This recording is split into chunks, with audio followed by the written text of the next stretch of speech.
السلام علیکم دوستو، کیسے ہیں آپ سب؟ میں ہوں عثمان نشاد اور آپ دیکھ رہے ہیں عثمان نشاد آفیشیل۔ آج پھر آپ کی خدمت میں بہت ہی پیاری سی ویڈیو لے کے حاضر ہوا ہوں، تو چلیے چلتے ہیں ویڈیو کی طرف۔ رسول کریم صلی اللہ علیہ وآلہ وسلم کو اطلاع مل گئی کہ حوازن اور ثقیف کے قبیلوں کے ساتھ دوسرے قبیلوں کے ہزاروں لوگ اوتاس کے قریب خیمہ زن ہیں اور ان کا ارادہ مکہ پر حملہ کرنے کا ہے اور وہ کوچ کرنے والے ہیں۔ تاریخوں میں اس شخص کا نام نہیں ملتا جس نے اوتاس میں اس متحدہ لشکر کو دیکھا اور یہ بھی معلوم کر لیا تھا کہ لشکر کا ارادہ کیا ہے۔ مورخوں نے اتنا ہی لکھا ہے کہ رسول کریم صلی اللہ علیہ وآلہ وسلم کو قبل از وقت غیر مسلم قبیلوں کے اجتماع کی خبر مل گئی۔ ان مورخوں کے مطابق اور بعد کے مبصروں کی تحریروں کے مطابق رسول اکرم صلی اللہ علیہ وآلہ وسلم کی خواہش اور کوشش یہ تھی کہ جنگ و جدل سے گریز کیا جائے اور ان غیر مسلموں کو جو آپ صلی اللہ علیہ وآلہ وسلم کو اور مسلمانوں کو دشمن سمجھتے اور آپ صلی اللہ علیہ وآلہ وسلم کے خلاف سازشیں تیار کرتے رہتے تھے، انہیں خیر سگالی اور بھائی چارے کے پیغام دیے جائیں۔ اس خواہش اور کوشش کے علاوہ جنوری 630 عیسوی میں حضور صلی اللہ علیہ وآلہ وسلم لڑنے کی پوزیشن میں نہیں تھے، کیونکہ آپ صلی اللہ علیہ وآلہ وسلم نے مکہ کو چند ہی دن پہلے اپنی تحویل میں لیا تھا اور شہر کے انتظامات میں مصروف تھے۔ حضور صلی اللہ علیہ وآلہ وسلم کو مشورے دیے گئے کہ شہری انتظامات کو ملتوی کر کے دفاعی انتظامات کی طرف فوری توجہ دی جائے اور دشمن کے حملے یا محاصرے کا انتظار کیا جائے۔ رسول اللہ صلی اللہ علیہ وآلہ وسلم نے مشورہ دینے والوں سے یہ کہہ کر کہ ان کا مشورہ مسترد کر دیا، ہم یہاں دفاعی مورچے بنا کر ان میں بیٹھ جائیں، اور جب دشمن کو یہ خبر ملے کہ ہم بیدار ہیں اور قلعہ بند ہو کر بیٹھ گئے ہیں تو دشمن مکہ سے کچھ دور خیمہ زن ہو کر اس انتظار میں تیار بیٹھ جائے کہ ہم دفاع میں ذرا سی کوتاہی کریں اور وہ شہر کو محاصرے میں لے لے یا سیدھی یلغار کر دے، تو یہ دشمن کو دعوت دینے والی بات ہوگی کہ مسلسل خطرہ بن کر ہمارے سروں پر بیٹھا رہے۔ اس دور کی مختلف تحریروں سے صاف پتہ چلتا ہے کہ رسول کریم صلی اللہ علیہ وآلہ وسلم نے یہ اصول وضع کیا اور مسلمانوں کو ذہن نشین کرایا تھا کہ دشمن اگر اپنے گھر بیٹھ کر ہی للکارے تو اس کی للکار کا جواب ٹھوس طریقے یعنی عملی طریقے سے دو۔ دوسرا یہ کہ دشمن کی نیت اور اس کے عزائم کا علم ہو جائے تو اپنی سرحدوں کے اندر بیٹھ کر اس کا انتظار نہ کرتے رہو، اس پر حملہ کر دو۔ اور حضور صلی اللہ علیہ وآلہ وسلم نے اپنی امت کو تیسرا اصول یہ دیا کہ ہر وقت تیاری کی حالت میں رہو اور دشمن کو احساس دلا دو کہ وہ تمہیں للکارے گا یا تمہارے لیے خطرہ بننے کی کوشش کرے گا تو تم بجلی کی طرح اس پر کوندو گے۔ نہیں، ایسا نہیں ہو سکتا۔ مالک بن عوف اپنے خیمے میں غصے سے بار بار زمین پر پاؤں مارتا اور کہتا تھا، وہ اتنی جلدی کس طرح یہاں تک پہنچ سکتے ہیں؟ کیا ہم اپنے ساتھ غداروں کو بھی لائے تھے جنہوں نے محمد کو بہت دن پہلے خبردار کر دیا تھا کہ ہم آ رہے ہیں؟ خود جا کے دیکھ لے مالک۔ بوڑھے درید بن اسما نے کہا، اپنی آنکھوں سے دیکھ لے، اگر میں جھوٹ بول رہا ہوں تو اپنے دیوتا لات کو دھوکہ دے رہا ہوں۔ اس آدمی نے کہا جو دیکھ کے آیا کہ مسلمانوں کا ایک لشکر جس کی تعداد کم و بیش 10,000 تھی حنین کے قریب آ کر پڑاؤ کیے ہوئے تھا۔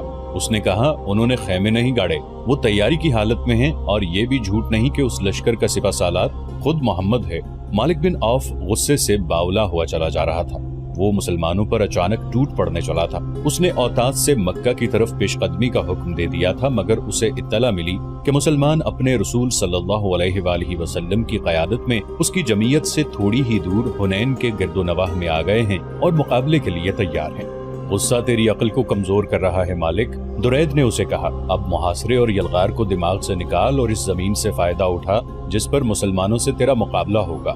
تو اچھی چالیں سوچ سکتا ہے، تو دشمن کو دھوکہ دے سکتا ہے، تجھ میں جرت ہے، پھر تو کیوں پریشان ہو رہا ہے؟ میں تیرے ساتھ ہوں۔ میں تجھے ایک بار پھر کہتا ہوں کہ حوازن کے لوگوں نے اپنی عورتوں اور بچوں اور اپنے مویشیوں کو ساتھ لا کے اچھا نہیں کیا۔ آ میرے ساتھ حنین کی وادی کو دیکھیں۔ وہ دونوں اس علاقے کو دیکھنے چل پڑے جہاں لڑائی متوقع تھی۔ رسول کریم صلی اللہ علیہ وآلہ وسلم کے ساتھ مجاہدین کی جو فوج تھی اس کی تعداد 12,000 تھی۔ اس نفری میں مکہ کے 2,000 ایسے افراد تھے جنہیں اسلام قبول کیے ابھی چند دن ہوئے تھے۔ بعض صحابہ کرام رضی اللہ عنہم ان 9 مسلموں پر بھروسہ کرنے پر آمادہ نہیں تھے، لیکن اللہ کے رسول صلی اللہ علیہ وآلہ وسلم کو اپنے اللہ پر بھروسہ تھا۔ ابو سفیان رضی اللہ عنہ، اکرمہ رضی اللہ عنہ اور صفوان رضی اللہ عنہ بھی 9 مسلم تھے۔ یہ تینوں سرداری اور سالاری کے رتبوں کے افراد تھے جن کا نو مسلم قریش پر اثر و رسوخ بھی تھا، لیکن دیکھا یہ گیا کہ یہ سب اپنی مرضی سے اس لشکر میں شامل ہوئے تھے۔ ایک مورخ نے لکھا ہے کہ ان تینوں نے مجاہدین کے لیے کم و بیش 100 زرہ بکتر دیے تھے۔ یہ لشکر 27 جنوری 630 عیسوی 6 شوال